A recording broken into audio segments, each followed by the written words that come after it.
name is Joe Hernandez. I'm a certified interpreter for the state of California and also for the federal courts, and I've been a professional interpreter for over 20 years.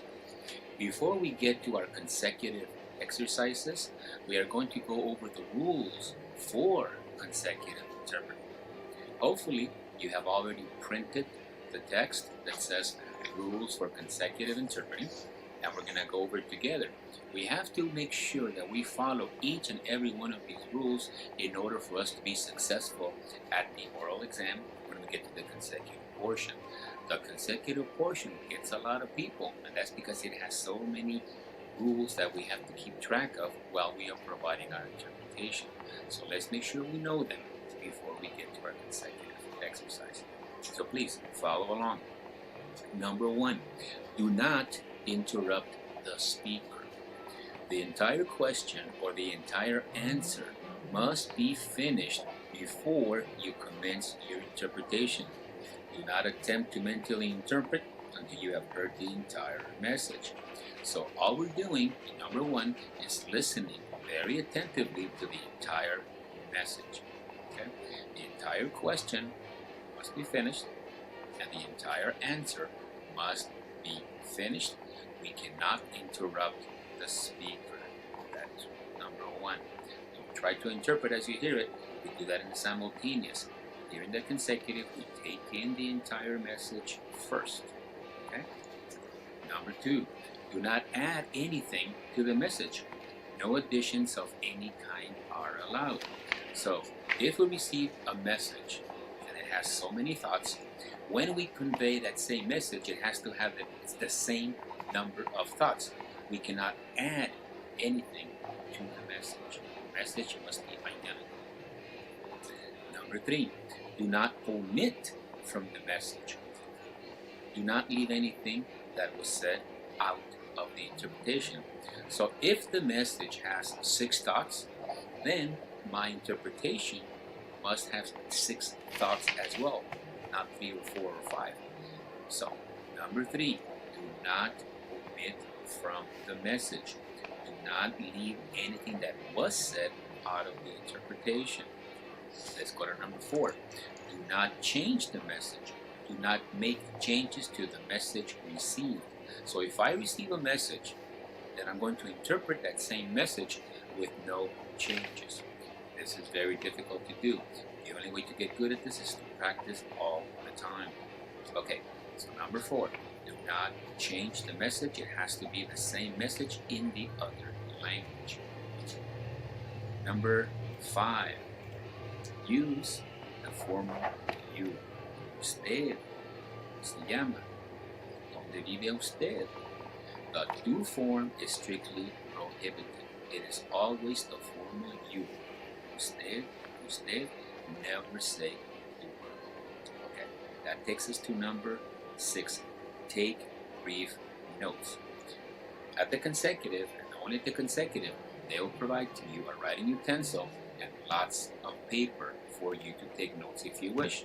The notes don't count for you or against you. They're going to be thrown away when you're done with the exercise. But take advantage. Take the piece of paper and the writing utensil and take notes. And my suggestion is to write down all concrete information, such as names, abbreviations of names. We don't have time to write out the whole name.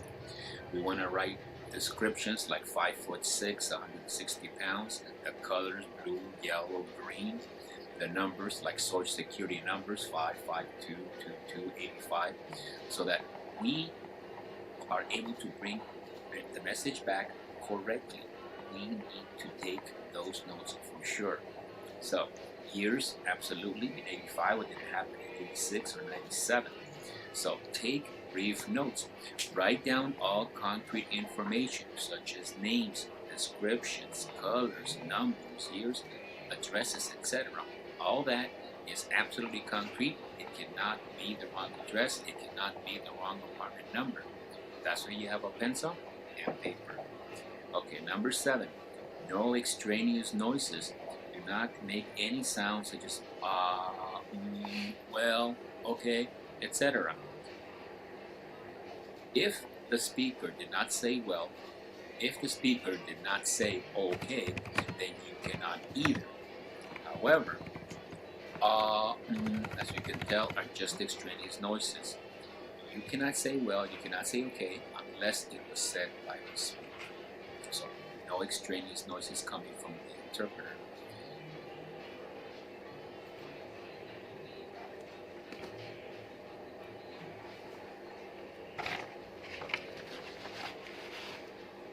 Hai, nama saya Joy Hernandez. Saya juru bahasa bersertifikat untuk negara bagian California dan juga untuk pengadilan federal.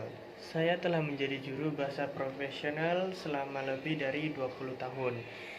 Kita harus memastikan bahwa kita mengikuti masing-masing dan setiap aturan ini agar kita sukses dalam ujian lisan.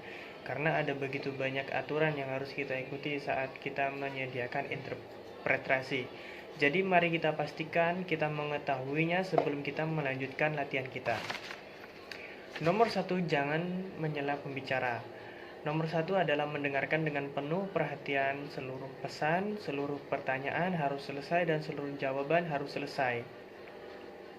Nomor 2, tidak menambahkan apapun ke pesan. Tidak ada penambahan apapun yang diizinkan. Jadi jika kita menerima pesan dan memiliki begitu banyak pemikiran, ketika menyampaikan pesan yang sama itu harus memiliki jumlah pemikiran yang sama. Kita tidak dapat menambahkan apapun ke pesan-pesan. Pesan itu harus identik. Nomor 3, tidak menghilangkan dari pesan. Tidak meninggalkan sesuatu yang dikatakan keluar dari interpretasi. Jadi jika pesan memiliki 6 pemikiran, maka interpretasi saya harus memiliki 6 pikiran juga, bukan 3 atau 4 atau 5.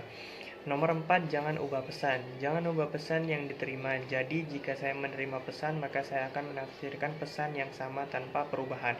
Nomor 5, menggunakan kata formal you. Nomor 6, membuat catatan singkat secara berurutan. Buat catatan singkat, tuliskan semua informasi konkret seperti nama, deskripsi, warna, angka, tahun, alamat, dan lain-lain.